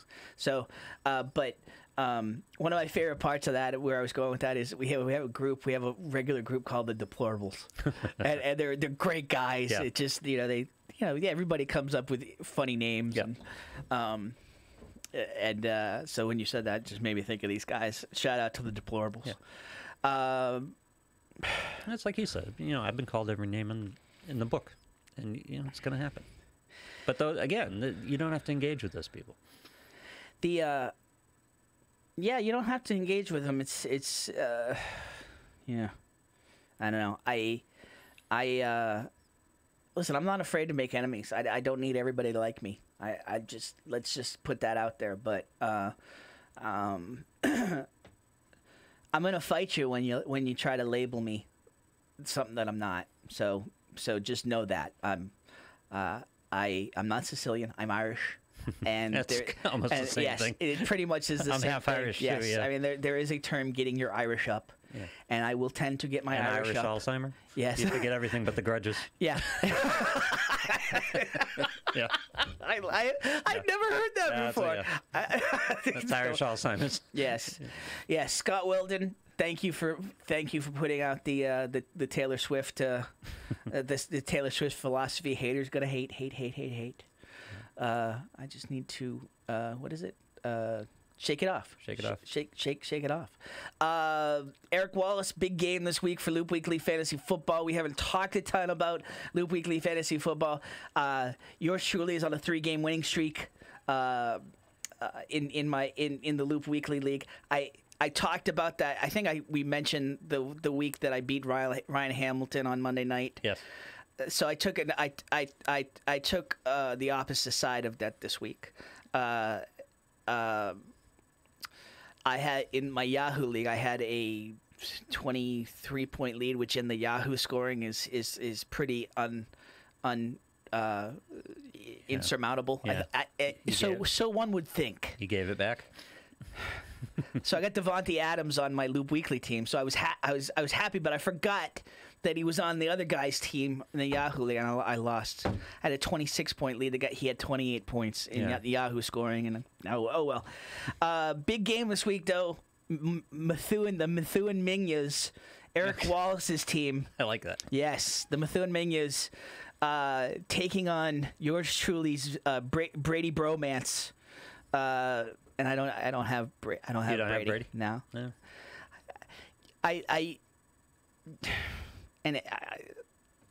So I would always.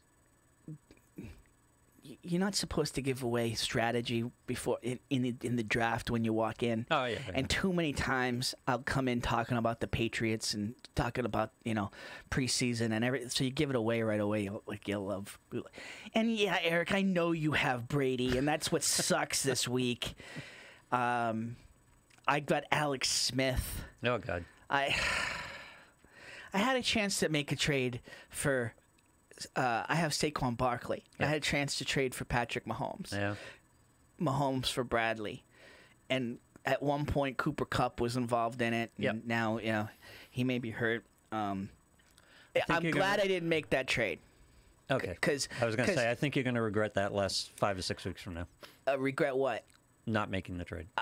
Yeah, I thought you were going to say you regretted it. And No, I said, no. Don't. I think some of I do believe in the cliche. Some of the best deals, some of the best deals are the ones you don't make. That's right. And I in this case, Joe Ferretra. You like his name. His team's name is the Charter Objectors. That's right. I saw that in one of the posts. Yeah. That's excellent. We were working out an amenable trade, the win-win trade. We were close. Yeah. And I kept tweaking it because I just couldn't get past this QB for running back thing. Right. Like I still think in fantasy football, you can always get QB points. Right. Running back, and especially a guy like Barkley that's in a points per reception league, PPR league. Right. A guy that catches so many balls out of the backfield like Barkley has. Yeah, I'm already happy I didn't make that trade. Who knows? I mean, they're 1-5. Teams are going to start keying in more on Barkley the more that Manning continues to suck. But yeah, I don't think Mahomes is going to keep this pace up either. And so Charter Objectors, they're 5-1. I think I was the one that beat them. I'm not sure. Joel, if you're on, I can't remember.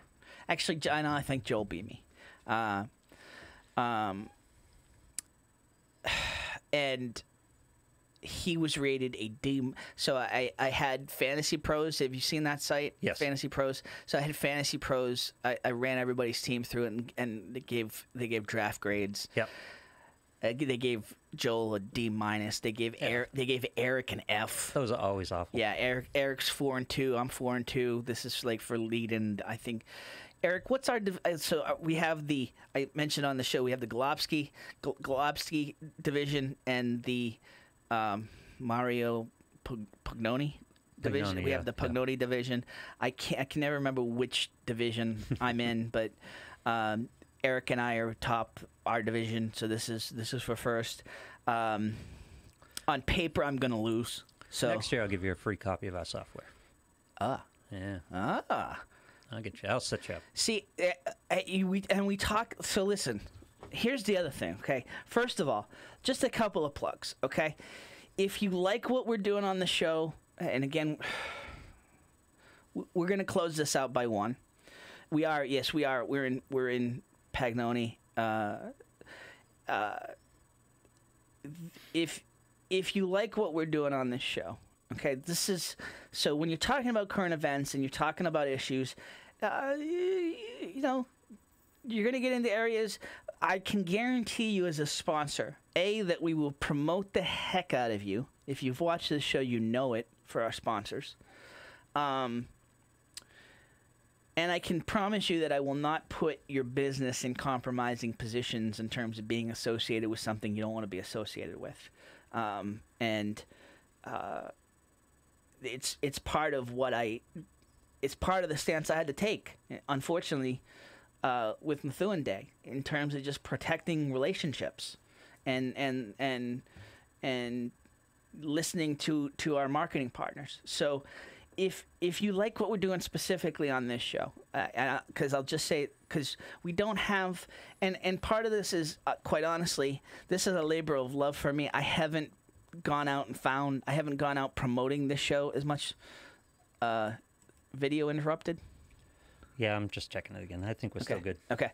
Have not... Might have to refresh it. Okay, there you go. Yep. Have not promoted this show on a marketing end as much. I tend to package a lot of stuff with Ranger Nation with this show, just in terms of being compatible on Methuen issues. But listen, if you want this show to keep going, the hour goes by so fast. I want to do more. And to do more, we're gonna have to sell more, sell, and get more sponsors involved. I hear from all of you, not just the folks that watch us live. A lot of folks watch us on demand, and I hear from so many in the community that you like what we're doing, that you like that there's a Methuen-focused show, whether it's Methuen people talking fantasy football or, but. If you like what we're doing here, we need more sponsors. I'm not looking to beg. I hate asking for help in general, but it's incumbent on me to get more sponsors. But if you're watching and you've got a business that needs some promotion, we'll promote the heck out of you. So that I will say, first of all. The other thing I will say, just in promoting in the few minutes we have left, and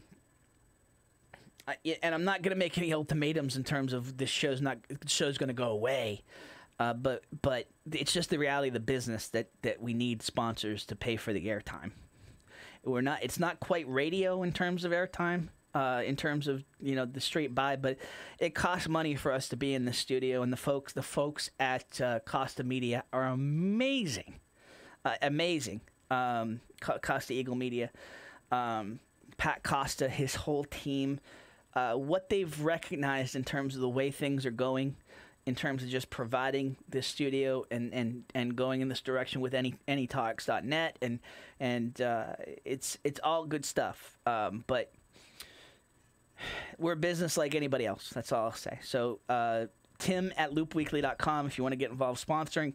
843. Well, we'll give the local number. 978-683-8800. Comment in the comments if you want to get involved. And listen, like I said, we'll promote the heck out of you.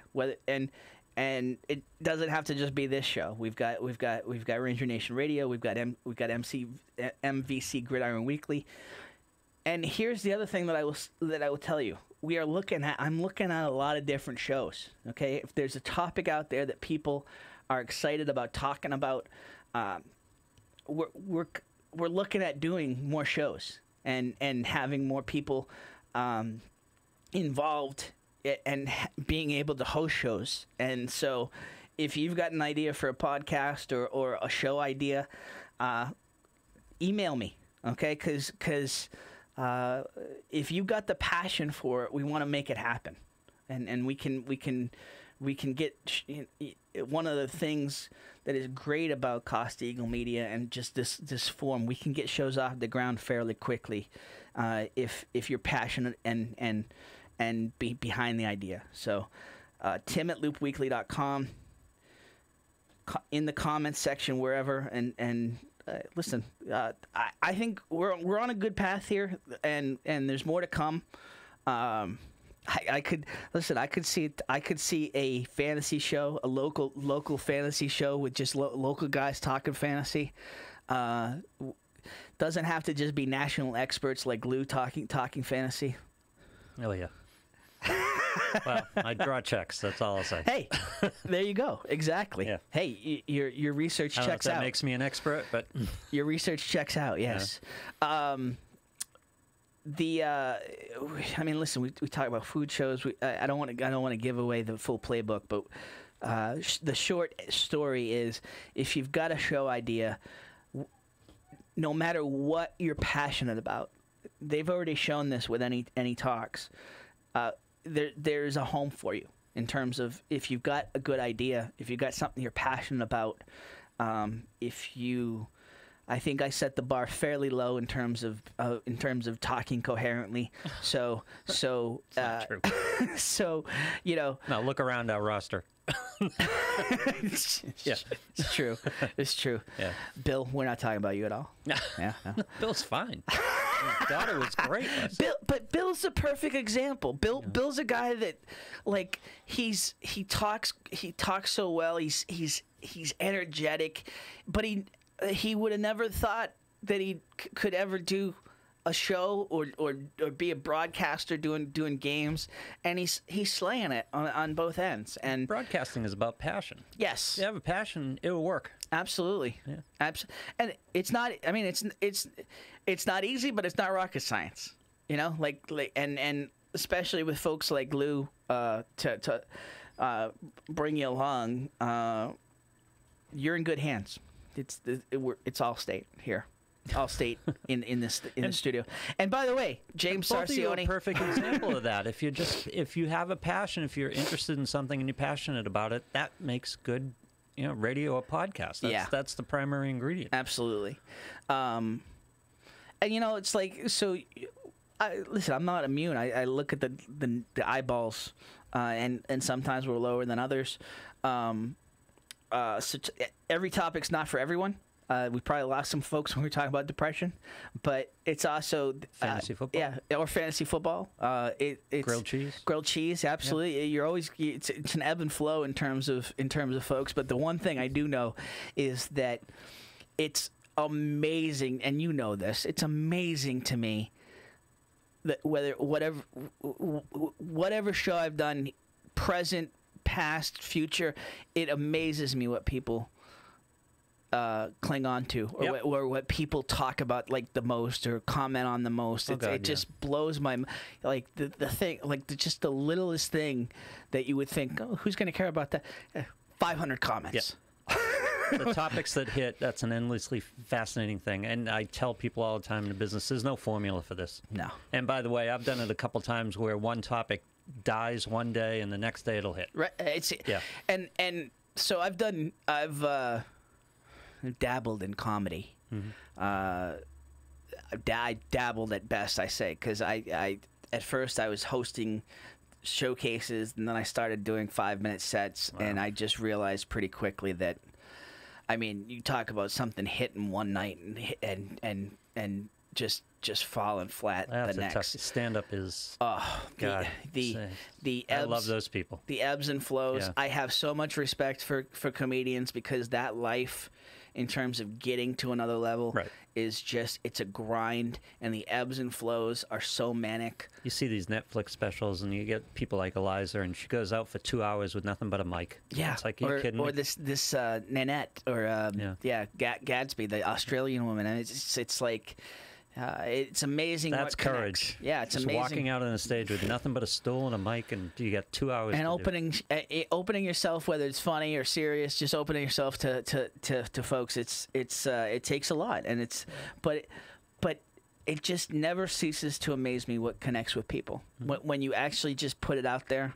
And here's the other thing. Okay, here is the other thing, and I will end it because we're gonna end this, but I will circle us back to mental illness really quickly, and it stands true for anything in life, but what you do and what you're passionate about, what you put yourself out there, there's so many people that are going to judge you, and there's so many people that are going to hate on you just for having the courage to do it. When it comes to mental illness, it's perfect. It's perfect when it comes to mental illness. Listen, what I put out is my opinion, my passions.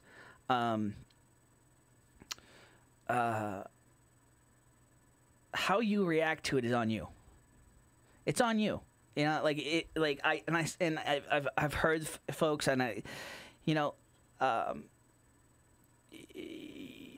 there's dealing with mental illness. There's no shame. Shame is created by others, and it's just it's an infection that if you let it in. But when you have the courage to put things out there, and whether it's dealing with mental illness, the Coppolas putting out their story about suicide and dealing with it. Our grilled cheese obsession, like how you react to it is on you, and how you shame folks or how the negative reaction is on you, and so that's how I've always held to it. Listen, I know who I am, and by the way, I know I need to lose weight. So those folks that tell me that this is putting another 20 pounds on me, trust me, I see it. Okay, so that's on me though. So the folks that will I say I have a thick skin, but the folks that put out the fat ass comments, listen, that's on you. Yep. That's on you. That's all I'll say. We've all got nerves. Yes, and we all, yeah. Well, yeah, similarly, the other day I was talking about, on Facebook, I was talking about the gang rape accusation against Kavanaugh. Yeah. And I went off on that, and someone replied to me, well, I guess you don't respect your daughters then. And that was like, okay, you just crossed the line. It just, yeah. And here's why. Yeah. Yeah. The one time that, and I shouldn't even say it, but yeah, when it becomes personal. Yeah. The one time that I went outside myself on social media, somebody said that I should take more walks with my son or something, you fat ass, or something like that, and it's like, okay, yeah, all right, now the Irish is about to get up. Yep. Yeah, but that's the last refuge of people who don't have a point to make. Yeah, yeah. So, all right. Gotta end this on a give me something happy real quick. MVC Gridiron coming up on Saturday. Boom! MVC Gridiron, huge week of football. Methuen at Lawrence, big games in the MVC. All of these are good shows, by the way, but MVC Gridiron, you guys do a great job. God, it's a really well done show. Thank you. Yeah. We're having a lot of fun, and Hector's amazing, and the balance between Hector and Bill and me running interference, it's been fun. So check out MVC Gridiron Weekly, Saturdays at 10. We wrap up the whole week of Friday Night Lights action. Take a look at the next week, especially right now. Playoffs are huge issues in terms of where everybody's getting slotted in. So we will have the most up-to-date information for you, the most up-to-date views and interviews too. It's been amazing just getting all these players and coaches on as well. So expect that. Saturdays 10 a.m. is when it's live. It's on demand here on Loop Weekly, on the Facebook, on loopweekly.com. We'll put it out where it's on the Twitter. Twitter has been amazing for MVC Gridiron Weekly. So we're on Periscope and YouTube as well, which is Twitter, Periscope. So listen, check that out on Saturday. We're back with Ranger Nation Radio next Wednesday at 7, and we are back here with Looped In Live next Thursday, every Thursday, 11 a.m. here with you on Looped In Live. Huge thank you to Gayla Bartlett, to all the commenters. Great comments today. To Lou, I agree with Lou. Blassie behind the glass. Still waiting for T-shirts. We are still. And by the way, Rich, yes, I am working. I actually am going to my guy right after I leave here, and with an update. So for the whole crew, we will talk to you next week. Have a great week, and we'll talk to you next week here on Looped In Live, presented by Methuen Family Health Center.